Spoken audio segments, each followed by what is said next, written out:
নমস্কাৰ আপোনালোক সকলোকে পুনৰবাৰ স্বাগতম জনাইছো মই মজিদ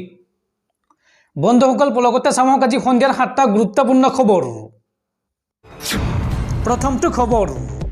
নিষিদ্ধ ঘোষিত উগ্ৰপন্থী সংগঠন আলফা স্বাধীনত এইবাৰ যোগদান কৰিলে অসমৰ এইগৰাকী সাংবাদিক বিদ্যুৎ মহন্তৰ আলফা স্বাধীনত যোগদান এক ফেচবুক পোষ্ট যোগে আলফাত যোগদানৰ কথা প্ৰকাশ কৰিলে সাংবাদিকগৰাকীয়ে পৰৱৰ্তী খবৰ ৰাজ্যবাসীলৈ ভাল খবৰ ৰাজ্যত হ্ৰাস পাইছে অপৰাধজনিত ঘটনা এনচিআৰবিৰ তথ্যক লৈ মুখ্যমন্ত্ৰী হিমন্ত বিশ্ব শৰ্মাই সংবাদমেল পাতি জনালে এই কথা ৰাজ্যত হ্ৰাস পাইছে অপৰাধজনিত ঘটনা এনচিআৰবিয়ে প্ৰকাশ কৰিছে এই তথ্য এই সন্দৰ্ভত বুধবাৰে জনতা ভৱনত মুখ্যমন্ত্ৰী হিমন্ত বিশ্ব শৰ্মাই এক সংবাদমেল সম্বোধন কৰে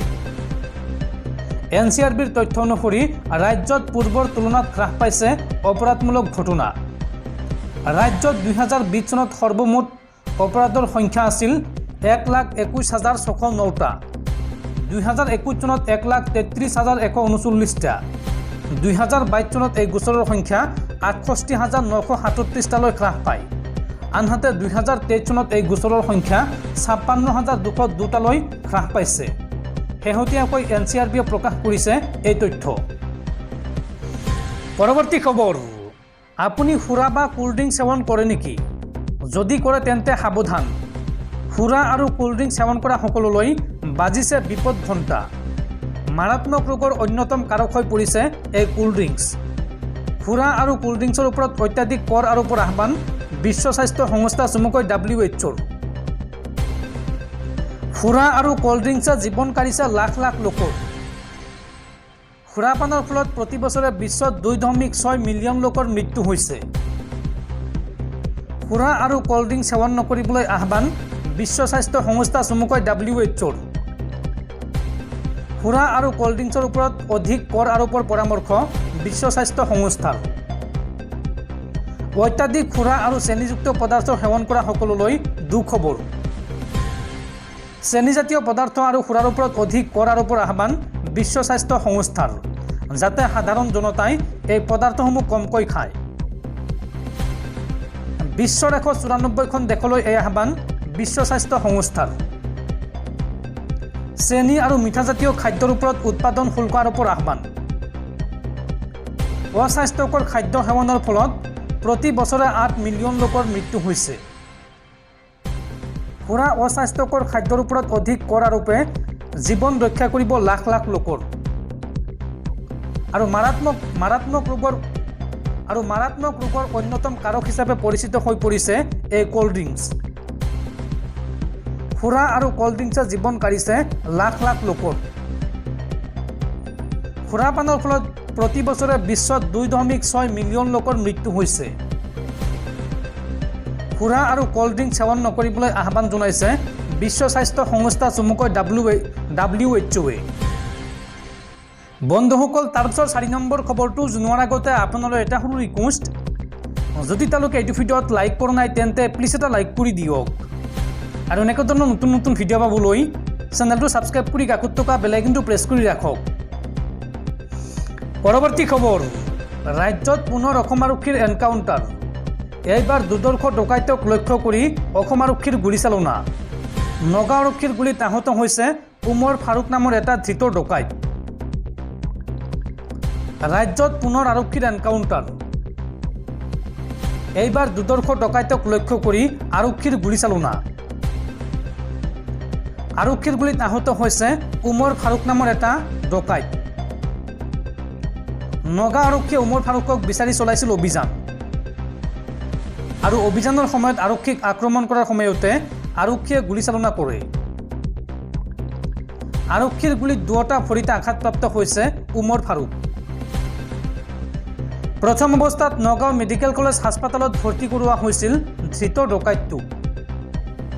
আৰু সম্প্ৰতি উন্নত চিকিৎসাৰ বাবে GMCHলৈ প্ৰেৰণ কৰা হৈছে উমৰক উল্লেখযোগ্য যে এই ডকাইতটোৰ পৰা পিষ্টলসহ 2 ৰাউণ্ড গুলী জব্দ কৰিছে নগাঁও আৰক্ষীয়ে পৰৱৰ্তী খবৰ নিৰ্বাচনক লৈ ডাঙৰ ঘোষণা আগুৱাব পাৰে 2024 লোকসভা নিৰ্বাচন বিগত লোকসভা নিৰ্বাচনৰ তুলনাত এইবাৰ কিছুদিন নিৰ্বাচন আগুৱাৰ বা আগবঢ়াৰ সম্ভাৱনা আছে। ফেব্ৰুৱাৰীৰ প্ৰথম সপ্তাহতে ঘোষণা হ'ব পাৰে নিৰ্বাচনৰ দিন। ৰাম মন্দিৰ উদ্বোধন আৰু লেখানুদান দাখিলৰ পিছতে ঘোষণা হ'ব নিৰ্বাচনৰ দিন। হিন্দী বলয়ৰ 3খন ৰাজ্য দখলৰ পিছতেই মোদী চৰকাৰৰ বিশেষ তৎপৰতা। পৰৱৰ্তী খবৰ, পুনৰ একত্ৰীকৰণ কৰা হ'ব ৰাজ্যৰ বিদ্যালয়সমূহ আৰু এই একত্ৰীকৰণ প্ৰক্ৰিয়াত বন্ধ হ'ব ৰাজ্যৰ 507খন প্ৰাথমিক বিদ্যালয়। ৰাজ্যৰ এই 507খন প্ৰাথমিক বিদ্যালয় বন্ধ কৰি পুনৰ একত্ৰীকৰণৰ যোজা অসম চৰকাৰৰ। পৰৱৰ্তী খবৰ, 2000 টকীয়া নোটক লৈ পুনৰ ওলাই আহিছে আন এক ডাঙৰ খবৰ।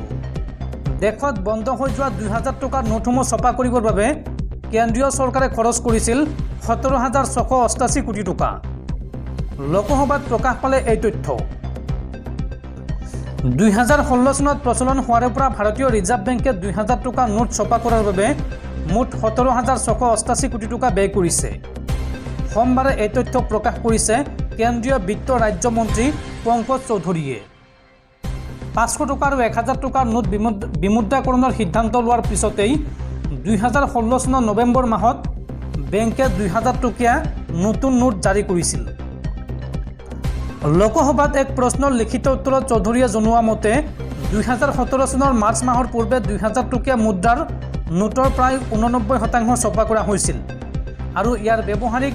জীৱনকাল প্ৰায় 4 বছৰ 5 বছৰ শেষ হোৱাৰ ওচৰ চাপিছে। উত্তৰত কোৱা হৈছে যে জনসাধাৰণৰ মুদ্ৰাৰ প্ৰয়োজনীয়তা পূৰণ কৰিবলৈ অন্যান্য মূল্যৰ বেংক নোটৰ ষ্টক পৰ্যাপ্ত হৈয়ে আছে। ৰাজহুৱা খণ্ডৰ বেংকসমূহে 2000 টকীয়া মুদ্ৰাৰ নোট ৰখাৰ বাবে এটিএম পুনৰ মানাংকন কৰিবলৈ প্ৰায় 32 কোটি টকা ব্যয় কৰে। এটিএমসমূহ পুনৰ মানাংকন কৰিবলৈ ভাৰতীয় ষ্টেট বেংকে প্ৰায় 12.8 কোটি টকা ব্যয় কৰিছে বুলি চৌধুৰীয়ে জনায়।